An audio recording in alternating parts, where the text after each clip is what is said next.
తాడిపత్రిలో అన్ని వార్డుల్లో కూడా ప్రశాంతంగా ఓటు వేయాలని ప్రచారం చేస్తూ పట్టణ పోలీసులు ప్రజలకు భరోసా ఇచ్చారు.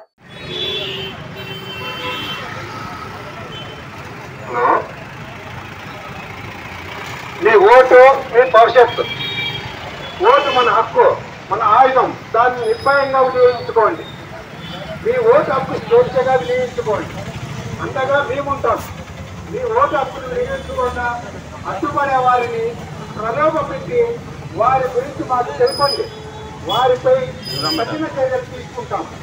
ఎన్నికల సమయంలో ఎటువంటి అలవాటు పాల్పడినా, ఎన్నికల నియమాలను ఉల్లంఘించిన అట్టి వారిపై కఠినమైన చర్యలు తీసుకోవాలి.